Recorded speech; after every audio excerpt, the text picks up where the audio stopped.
Elle n'était que la fille de la femme de ménage, invisible, endettée et luttant pour maintenir sa dignité dans une ville qui ne lui avait jamais rien donné. Mais en un seul jour, Clara Dubois fut entraînée de force dans le monde de David Leclerc, le millionnaire le plus arrogant et dangereux de Paris. Il la mit au pied du mur avec une proposition absurde. Un mariage sans amour, en échange du salut de sa famille. Ce qu'il ne savait pas, c'est que cette femme brisée changerait tout. Le couloir de l'hôpital public bouillonnait de cris, de sirènes et de l'odeur suffocante de désinfectants.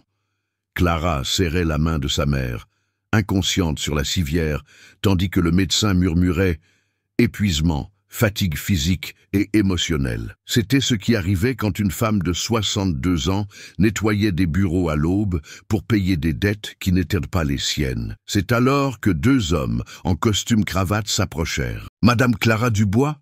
Elle se retourna, les yeux rouges de pleurs. « Monsieur David Leclerc exige votre présence. Maintenant. »« Exige ?»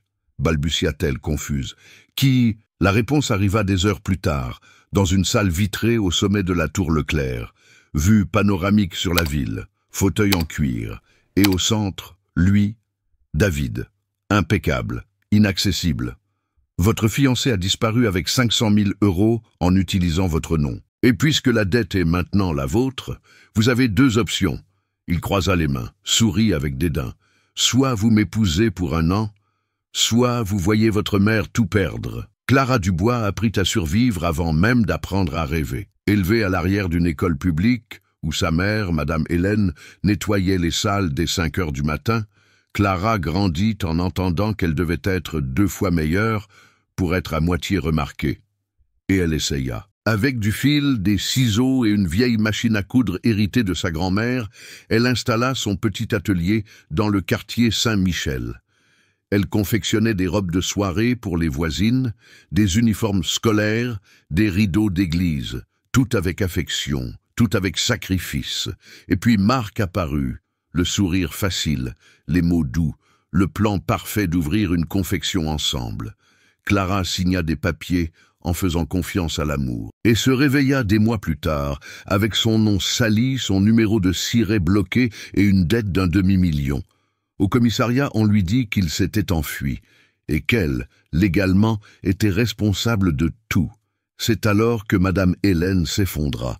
Un effondrement nerveux dans le réfectoire de l'entreprise où elle nettoyait les toilettes, justement le bâtiment de David Leclerc, l'homme qui la fixait maintenant avec une froideur absolue. « Épouse-moi, Clara », dit-il sans ciller. « Ce n'est qu'une façade. 1 an. Ma grand-mère veut me voir mariée pour ne pas couper mes actions dans l'entreprise. Et j'ai besoin de garder le contrôle. » Elle fixa cet homme qui semblait sorti d'un film sur les méchants corporatifs. Costume sur mesure, regard clinique, voix qui ne tremblait même pas en condamnant quelqu'un. « Vous pensez pouvoir tout acheter, n'est-ce pas? À l'exception de la mort, oui, » répondit-il. Clara déglutit difficilement. Elle se rappela le loyer en retard, sa mère à l'hôpital, l'humiliation d'entendre que tout ce qu'elle avait construit était tombé en poussière. « Si j'accepte, je veux quelque chose en retour. » Il haussa un sourcil. « Quel genre d'exigence peut venir de quelqu'un dans votre position ?» Elle n'hésita pas. « Vous allez financer un centre de formation pour couturières de banlieue, avec des cours, une crèche, une vraie structure. » Pour la première fois, David resta silencieux. Puis il sourit, avec moquerie. Courageuse ou stupide, mais intéressant. Il lui tendit la main. « Nous avons un accord. » Elle respira profondément. 1 an aux côtés d'un homme qui méprisait tout ce qu'elle était. Un faux mariage. Mais la chance de sauver sa mère et d'autres femmes comme elle. Clara lui serra la main. « Nous avons un accord. Mais n'attendez pas que je sourie pour vos photos. » Clara ne voulait ni la célébrité, ni le luxe, ni les magazines People. Tout ce qu'elle voulait, c'était recommencer. Nettoyer son nom, revoir sa mère avec dignité et, qui sait, un jour, rouvrir son atelier sans avoir à cacher les factures. L'accord avec David était une prison, oui, mais aussi un pont. Si elle tenait bon pendant 1 an, elle en sortirait avec le pouvoir de reconstruire sa vie et de changer celle des autres. Seulement, rien ne l'avait préparée à ce qui allait suivre. Le lendemain du « oui » silencieux qu'elle prononça dans le bureau vitré, Clara fut transportée dans l'univers de David Leclerc. L'appartement du Marais avait 3 étages, 5 employés, une assistante personnelle, Véronique, qui la regardait comme un insecte, et une routine chronométrée d'apparitions publiques. Première mission, dîner au manoir des Leclerc pour présenter la fiancée au noyau familial. Madame Yolande, l'imposante grand-mère de David, serait l'hôtesse. Elle n'aime pas les surprises, prévint Véronique en ajustant le collier de Clara. Alors essayez de paraître moins vous-même. Clara ignora. Vêtue d'une robe de location, choisie par Véronique, elle traversa les salons dorés du manoir comme on marche sur un champ de mine. « Clara, c'est ça ?» demanda la sœur de David avec un sourire acéré. « Non simple. D'où venez-vous exactement ?»« Du quartier Saint-Michel, » répondit Clara avec fermeté. « Ah, la banlieue, c'est exotique. » Les rires étouffés arrivèrent comme des coups de poing invisibles. David, quant à lui, se contenta d'observer, distant, comme si tout cela faisait partie d'un grand théâtre qu'il dirigeait, mais refusait d'y jouer. À l'heure du dessert, Madame Yolande, assise en bout de table, leva les yeux. « Et dites-moi, jeune femme, qu'est-ce qui a exactement poussé mon petit-fils à vous choisir ?» Silence. Tous attendaient une réponse douce. Clara, cependant, n'était pas là pour flatter qui que ce soit. « Peut-être parce que je n'ai pas besoin de lui, » dit-elle d'une voix calme. « Peut-être parce que, contrairement à vous, je vois ce qu'il essaie de cacher. » La pièce se figea. Plus tard, seule dans l'une des chambres du manoir, Clara fixait le plafond peint à la main. Elle ne pleurait pas, mais elle sentait sa poitrine serrée, comme si elle était hors de son propre corps. Elle avait lutté pour le respect et reçu le mépris. Et pourtant, une partie d'elle insistait que cela en valait la peine. Même avec l'humiliation, même avec le mépris, même avec ce regard vide de David, comme si elle n'était qu'une pièce de plus sur son échiquier de contrôle. Cette nuit-là, seule dans un château d'or, Clara se fit une promesse. Personne ne me fera taire davantage. Mais ce qu'elle ne savait pas encore, c'est que le véritable coup émotionnel était encore à venir. Les jours suivants s'étirèrent comme un hiver en elle. Clara assumait son rôle avec discipline. Elle portait les vêtements choisis par Véronique, souriait sur les photos quand il le fallait, et répétait des réponses pour des interviews qu'elle ne voulait même pas donner. Chaque matin, un nouveau programme. Chaque soir, le même vide. David restait impassible, éduqué, froid, efficace. Lors des événements, il posait sa main sur son dos comme on déplace une pièce. Parfois, il lâchait des phrases préparées comme « Nous sommes très heureux » ou « Notre connexion a été immédiate », toujours avec ce même sourire marketing. Mais quand les lumières s'éteignaient, ils échangeaient à peine un mot. Et Clara ressentait cela comme une gifle quotidienne. Elle était là pour payer une dette, elle le savait. Mais rien n'avait préparé son cœur à être ignoré si complètement. La 3e semaine, la presse découvrit une partie de la vérité. Un chroniqueur mondain publia une note venimeuse. David Leclerc, mystérieusement épris d'une couturière en faillite. Quelqu'un a-t-il vérifié son numéro de sécurité sociale? Le même jour, sa mère, à nouveau hospitalisée pour des douleurs thoraciques, appela en pleurant. « Ma fille, pourquoi parle-t-il de toi comme si tu étais des ordures ?» Clara dut ravaler ses larmes et répondre « Parce qu'ils ne nous connaissent pas, maman. Mais ils vont nous connaître. » Pendant ce temps, le projet social pour lequel elle s'était tant battue pour l'inclure dans le contrat traînait. La promesse d'un centre pour couturières se perdait au milieu des lourdeurs administratives créées par l'équipe même de David. « C'est juste pour faire bonne figure sur le papier », dit Véronique sans cérémonie. « Ce n'était pas pour que vous vous impliquiez vraiment. » C'était comme si tout avait été un grand piège. Et ce qui lui faisait le plus mal, c'est qu'elle-même avait serré la main qui l'avait entraînée là-dedans. Cette nuit-là, Clara descendit au jardin du manoir, seule, sans talons, sans maquillage, pieds nus sur l'herbe mouillée. Elle avait besoin de respirer, de penser, de s'échapper. C'est alors qu'elle entendit « Elle est utile, c'est tout », dit une voix masculine de derrière la paroi vitrée.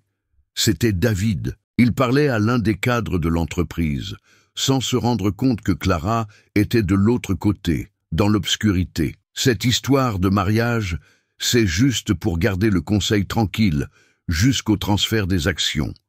Après ça, elle disparaît. C'est juste une question de maintenir les apparences pour quelques mois de plus. L'air s'échappa de la poitrine de Clara comme si quelqu'un avait tiré tous les fils de son âme. Elle ne pleura pas à ce moment-là. Elle retourna simplement dans la chambre, ferma la porte et fixa son propre reflet dans le miroir pendant de longues minutes. Elle se demanda comment elle en était arrivée là. Comment elle avait permis que la douleur de l'abandon initial se transforme en soumission silencieuse. Au petit matin, sans pouvoir dormir, Clara alluma son ordinateur portable et commença à rechercher des ONG, des projets sociaux, des lignes de financement populaires. Seule, sans les millions de David, sans rien attendre de lui, elle savait ce qui allait suivre. Elle savait que dans le théâtre du mensonge, le troisième acte était toujours la chute du masque. Et malgré tout, quelque chose en elle espérait encore un geste, un mot, un regard, quelque chose qui montrerait que cet homme avait un cœur. Mais rien ne vint, et ce fut dans ce silence qu'elle comprit.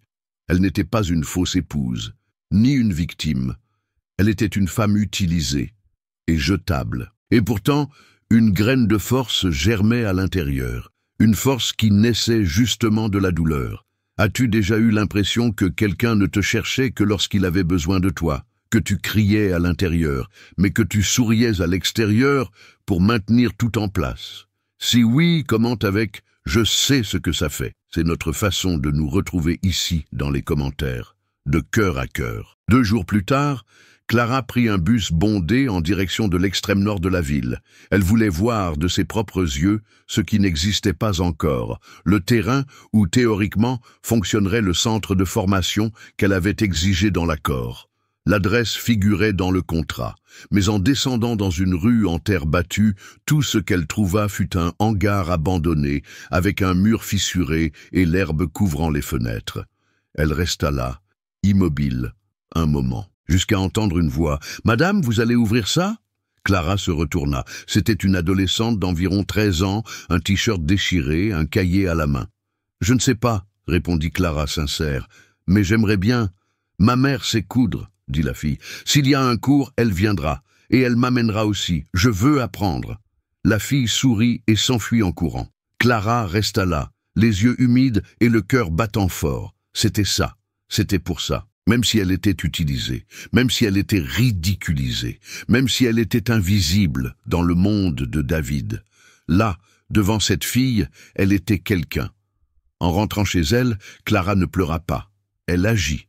Elle rassembla des documents, appela une ONG qu'elle connaissait depuis l'époque de l'atelier, demanda de l'aide pour rédiger un nouveau projet à impact réel.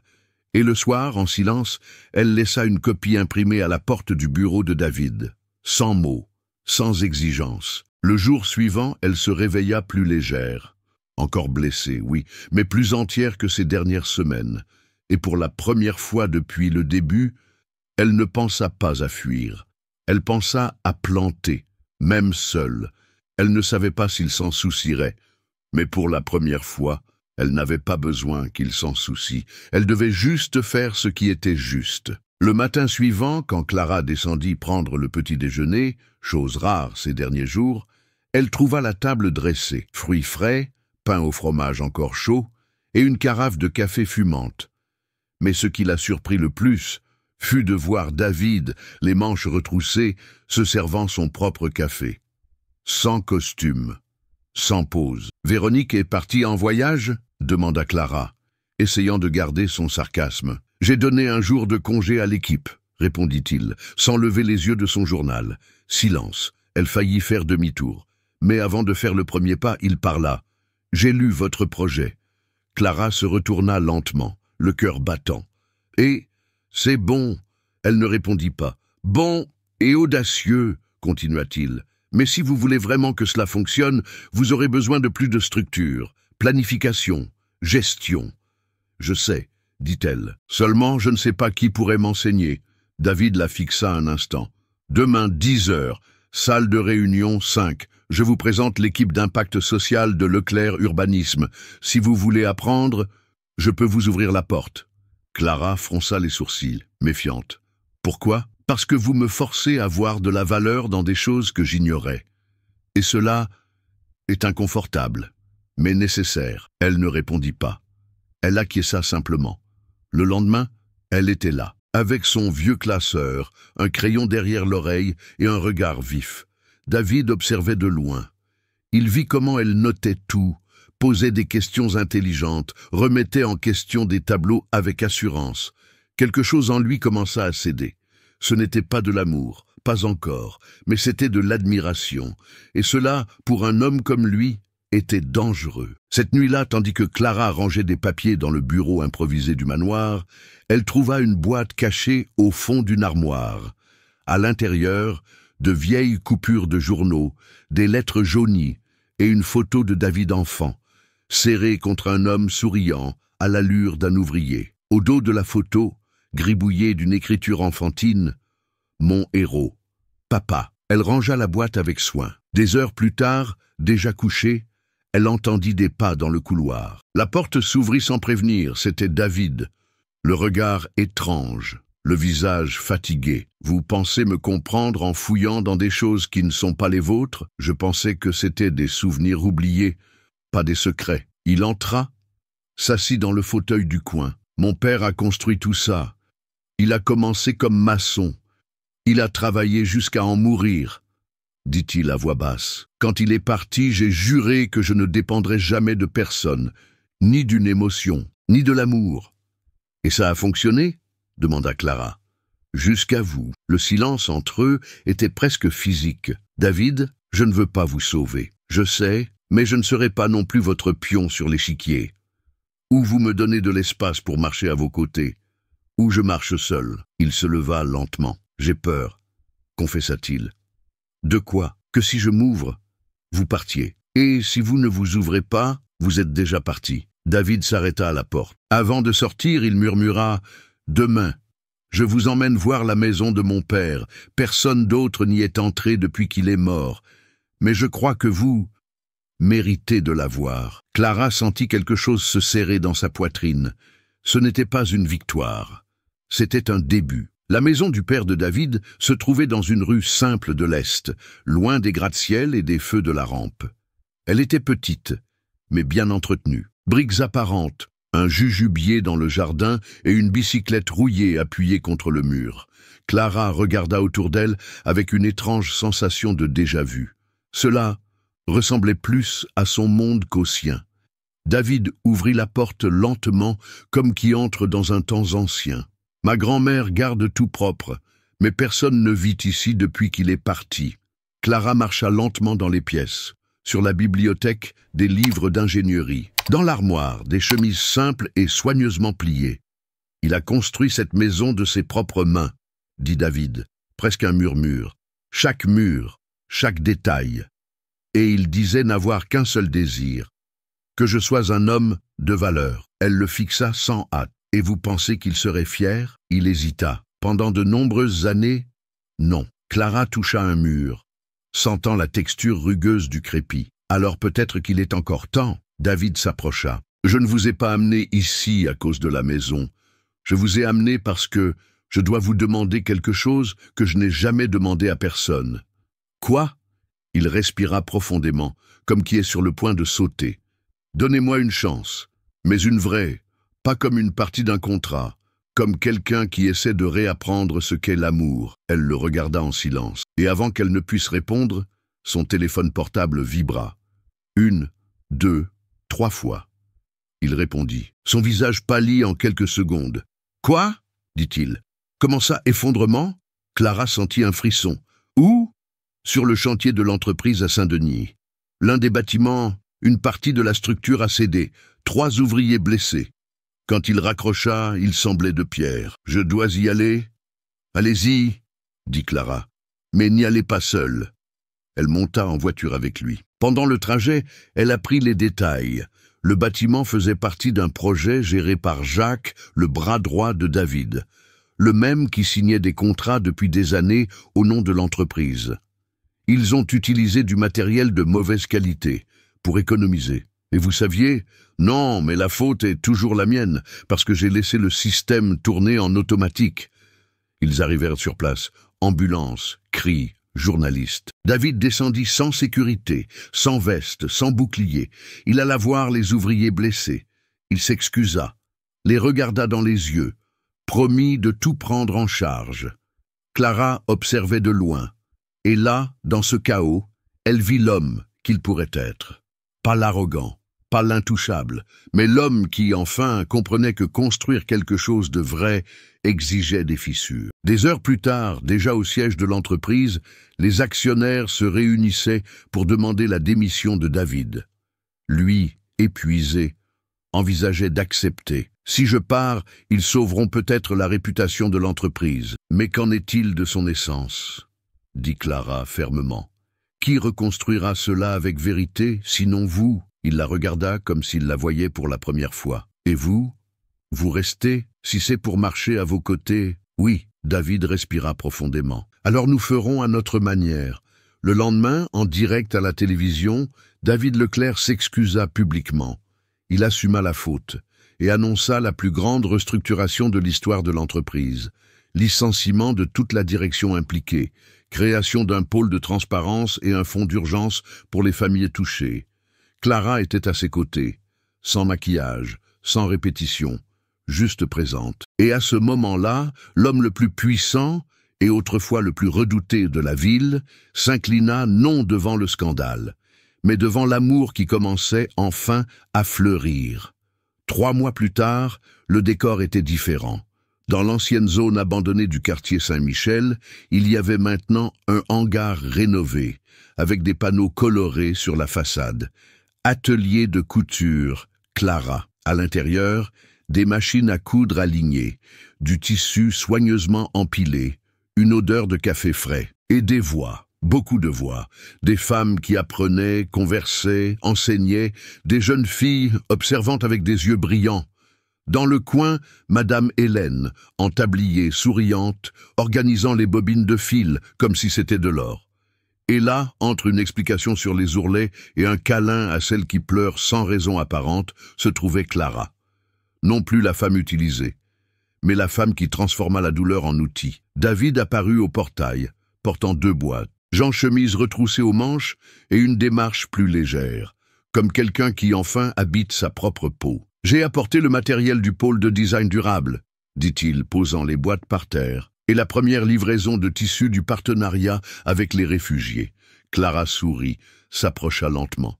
« Et le conseil, a-t-il accepté le nouveau plan d'action ?»« Après beaucoup de cris, oui, » répondit-il. Mais seulement parce que ma grand-mère a envoyé un audio de 4 minutes traitant les directeurs de l'âge. Clara rit. David resta silencieux un instant.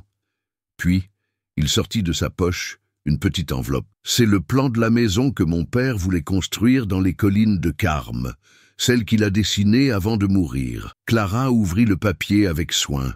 C'était simple, mais magnifique. Une maison à 2 étages entourée d'arbres, avec une véranda et un potager. « Je veux la construire avec vous, » dit-il. « Un espace qui soit juste le nôtre.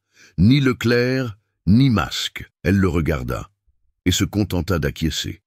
Ils ne dirent pas « je t'aime ». Ils n'en avaient pas besoin. L'amour était dans le geste de soutien, dans la présence silencieuse, dans le respect de l'histoire de l'autre, tandis que le soleil frappait les fenêtres du centre de couture et que les voix des femmes résonnaient dans le salon.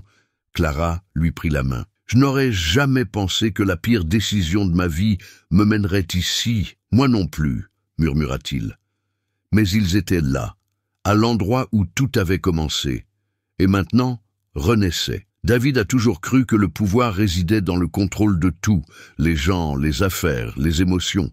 Clara, de son côté, croyait qu'elle n'avait aucun pouvoir, jusqu'à ce qu'elle soit forcée de se battre pour le peu qu'elle avait. Mais ce fut dans la rencontre improbable entre ces 2 mondes qu'ils découvrirent la vérité la plus simple et la plus difficile, que la vraie valeur de quelqu'un ne réside pas dans ce qu'il possède, mais dans ce qu'il choisit de faire quand personne ne croit en lui. Clara n'a pas sauvé David avec de beaux discours. Elle l'a défié par le silence, l'a confronté à la vérité et l'a enseigné par l'exemple. Et lui, habitué à tout avaler froidement, s'est retrouvé obligé de ressentir, de perdre pour pouvoir gagner, de tomber pour enfin grandir. Ce fut un mariage forcé, un contrat froid, un accord d'intérêt. Mais en son sein naquit quelque chose d'impossible à prévoir, parce que parfois les liens les plus profonds naissent des rencontres les plus improbables. Et l'amour, quand il est réel, n'a pas besoin d'être annoncé. Il se révèle dans le soin, le don et surtout dans le courage de changer. Et vous êtes-vous déjà senti utilisé, invisible ou trop petit pour faire la différence? Cette histoire est là pour vous rappeler, le monde peut vous sous-estimer. Mais ne sous-estimez jamais, jamais ce qui se passe quand vous décidez de continuer, même blessé, même discrédité, même seul. La fleur la plus forte ne naît pas dans un vase de cristal, elle naît dans la fissure du béton, et elle fleurit, même si personne ne regarde. Si cette histoire vous a ému de quelque manière, laissez un « j'aime » ci-dessous. C'est la manière la plus simple de dire « cela valait la peine de raconter ça ». Maintenant, dites-moi dans les commentaires, de quelle ville regardez-vous? Sérieusement, je lis tout. Et je tiens à répondre à ceux qui prennent le temps de commenter. Si vous croyez au pouvoir de telles histoires, abonnez-vous à la chaîne. Nous ne faisons que commencer. Et chaque nouvelle inscription est le carburant qui maintient ce voyage en vie. Et oh, ne partez pas encore. Choisissez l'une des 2 histoires qui sont ici à l'écran et continuez avec nous. Je vous retrouve dans la prochaine vidéo.